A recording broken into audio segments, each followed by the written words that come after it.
So why do 80% of suicide deaths occur in low and middle income countries? Now, 80% of suicide deaths occurring in low and middle income countries equates to roughly 640,000 people dying by suicide each year. And this is just the people who die by suicide. A lot more people are affected by the impact of those suicide deaths.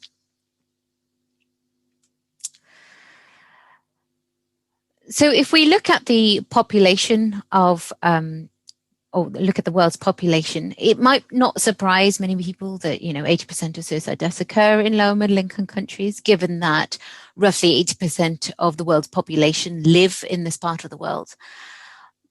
But it's not as simple as that. If you look at the rate of suicide deaths globally, and this is obviously using data that's available, and that is really key here because the available data may actually be quite questionable and be of poor quality in regions of the world where suicide is criminalized or it is kind of a cultural taboo.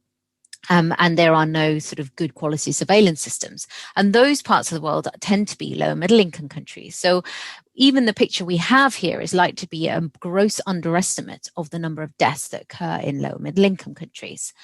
But nevertheless, looking at the rate of suicide and its distribution globally, what we can see is that certain parts of the world have very high suicide rates.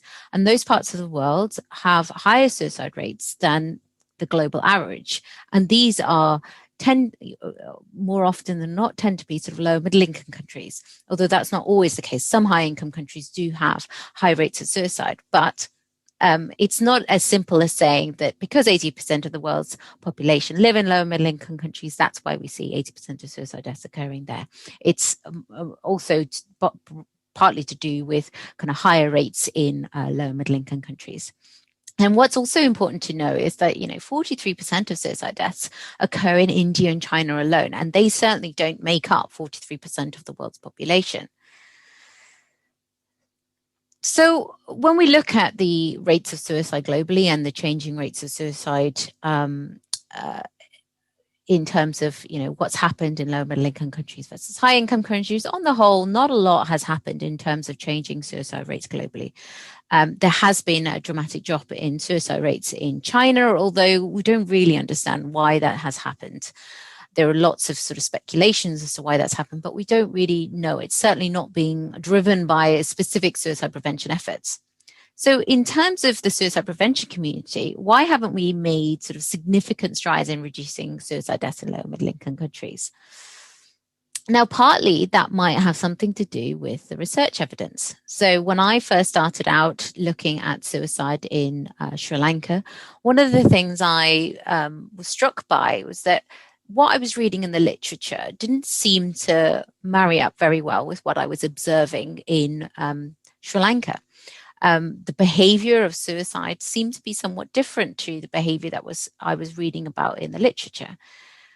And I was really pleased to see this paper out last year by colleagues, which showed the dramatic rise in the number of publications.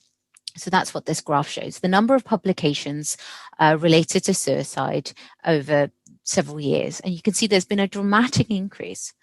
But when we look at where this data and where this evidence has originated from, it's largely from high-income countries. In fact, despite 80% of suicide deaths occurring in low and middle-income countries, less than 3% of the research evidence originates from here. Now, that for me is problematic. So you might be thinking, well, what does it really matter? What we know in one setting should be able to be transferred onto another setting. So knowledge transfer is a good thing, right? But I would argue that that's not necessarily the case. And I'll highlight two examples of where this is, there's evidence that this might not be the best thing to do.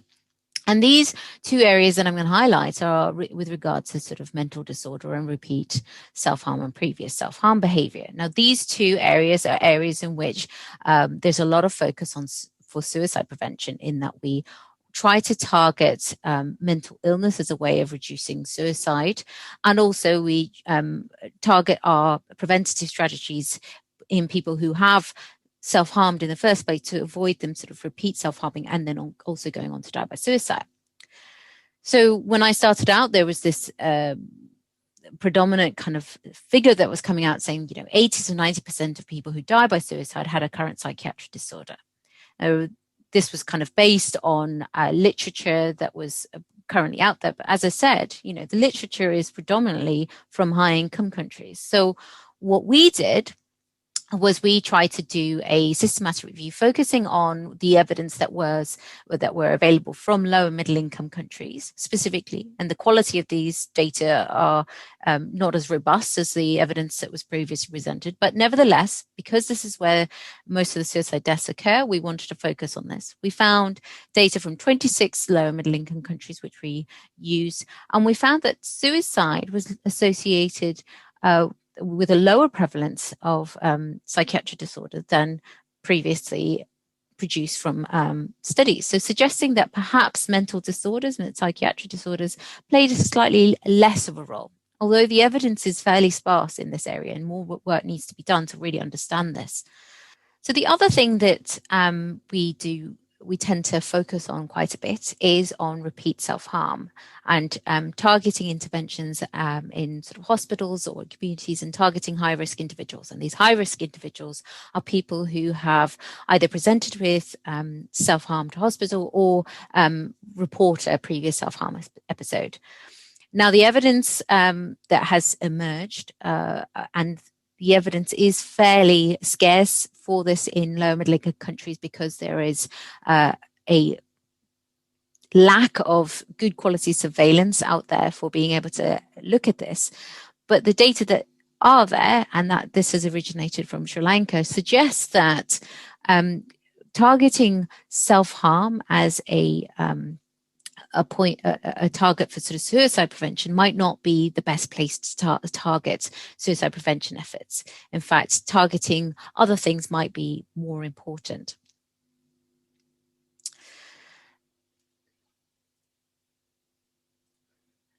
So what I wanted to just focus on is that, at the moment, our focus is predominantly focused on a high income setting. And because we're focusing on this high income setting, much of our evidence, much of our efforts may not be having the impact that we want them to have. And for me, I think one of the key things is that we need to refocus. We need to look at the bigger picture. And we need to give more impetus to doing research in low and middle income countries and support researchers in low and middle income countries to establish an evidence base to support suicide prevention in these contexts. Thank you.